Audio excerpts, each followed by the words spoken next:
before you immediately dislike this video and start commenting, "You don't know what you're talking about. Have you not seen any benchmarks? What are you saying?" Hold on, and welcome to Gamer Meld. I'm here to tell you why AMD's newest Ryzen 3000 series are the best CPUs for gamers. Yes, gamers. At least for the vast majority of even I-only game gamers. But first, check out today's sponsor, Drop, formerly known as Massdrop, a group buy website with amazing deals on PC hardware. It's free to sign up, so what are you waiting for? Start saving now by visiting the link in the description below. Okay, so how in the world could I possibly make this claim?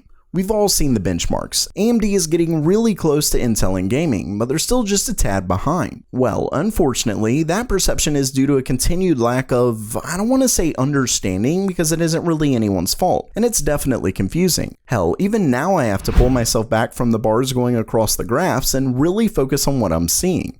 See, for those who may not know by now, reviewers typically do some non-real world things in benchmarks, and it's honestly not anyone's fault. I do it myself. Simply put, to do a CPU review or GPU review or really any review, you've got to get rid of any and all bottlenecks. That is, another part being the cause of a difference in performance rather than the part you're reviewing. For example, let's say you wanted to test two different car engines. In one car, you had a goat driving, and the other, a crocodile.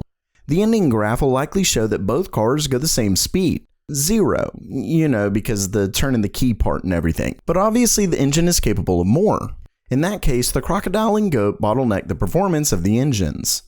Well, that's similar to the scenario most reviewers are in. If they use, say, a mid to low end GPU, the card most gamers use, that card would become the bottleneck. Similarly, if they used only 4K Ultra settings, the GPU would once again be your bottleneck. Of course, that would be a pretty boring comparison and wouldn't really show us much.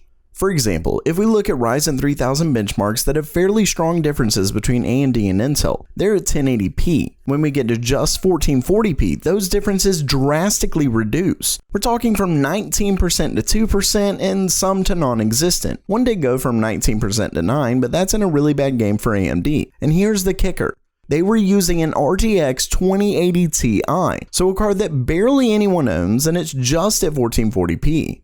Here's the thing. When it comes to gaming, in most real-world CPU scenarios, your car is being driven by a GOAT, because you're either using high resolutions with a more expensive card or more mid-range GPU with regular resolutions. I mean, look at the little difference these 1080p benchmarks had, and even these 720p benchmarks, and they were using a GTX 1080.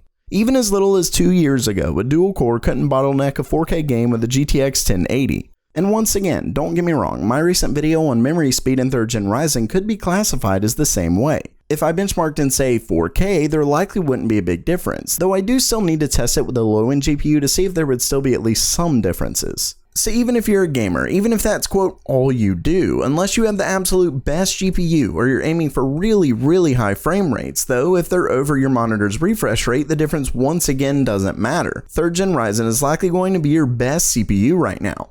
Why? Because if you don't fit in one of those categories, there'll be little to no difference in gaming on Intel or Ryzen, yet everything else you do will have a difference in Ryzen's favor, with a couple small exceptions. Of course, as GPU power goes up, that could change, but in that case, the game's graphic requirements typically move up to meet it. Plus, in the future, games may better support more cores as well, so it's hard to say. Sure, if you got a 2070 Super and only played 1440p, there could be a few FPS difference. Oh, and TechSpot, another reviewer that used the 2080 Ti, did a really great graph that compares what you pay per FPS, even at those low resolutions, factoring in the fact that you'd need a cooler if you purchased an Intel CPU, while 3rd Gen Ryzen comes with one. AMD wins across the board anyway. So really, you've got to fit into a very specific category far beyond I'm a gamer, as well as need the absolute best 9900K. Otherwise, man, Intel needs to lower prices. I mean, AMD even wins in Premiere Pro now, and the code seems to be written for Intel. Anyway, tangent aside, I know some of you may call me an AMD fanboy, but don't worry, because I've got a couple issues with AMD I'll likely be discussing soon. In this case, it's really just true. So while that does it for today, let me know what CPU you're getting down in the comments below, and I'll have 3rd Gen Ryzen linked with affiliate links in the description, as well as some of Intel's offerings if you still prefer. And if you liked the video, please subscribe. And as always, have a great day.